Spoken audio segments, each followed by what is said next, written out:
Hello, കുറേ ബ്രേക്കിന് ശേഷമാണ് ഇങ്ങനൊരു വീഡിയോ അപ്ലോഡ് ചെയ്യുന്നത്. മഴയൊക്കെ ആയിരുന്നു. അതിൻ്റെ അടുത്ത് എനിക്കൊരു PSC എക്സാം ഉണ്ടായിരുന്നു. എക്സാം ഭയങ്കര ഫ്ലോപ്പായിരുന്നെങ്കിലും ജസ്റ്റ് ഒരു ട്രൈ.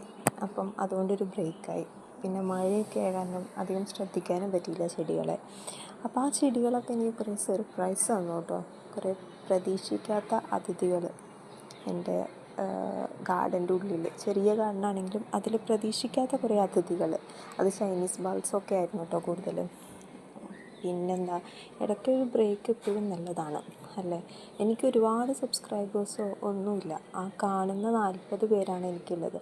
ആ 40 പേര് ശരിക്കും പറഞ്ഞാൽ പൂക്കളെ ഇഷ്ടപ്പെടുന്നവരായിരിക്കാം, അല്ലെങ്കിൽ കണ്ടുപോകുന്ന ഒരു പൂക്കളെ ഇഷ്ടപ്പെടുന്നവരായിരിക്കാം. അപ്പം അങ്ങനെ ഇഷ്ടപ്പെടുന്നവർക്കുള്ള ഒരു നല്ല കാഴ്ചയായിരിക്കില്ലേ ഈ പൂക്കൾ. അതൊക്കെയാണ് ഇപ്പോഴത്തെ വിശേഷങ്ങൾ. നിങ്ങളുടെ ഗാർഡനിങ് എങ്ങനെയാണ് ഇപ്പോൾ? മഴയൊക്കെ കഴിഞ്ഞ് പൂക്കളൊക്കെ ഇപ്പം എന്താ അവസ്ഥ? ഇനി ആദ്യം തുടങ്ങി സ്റ്റാർട്ട് ചെയ്യണോ? ഒന്ന് കമൻറ്റ് ചെയ്യണേ. Thank you.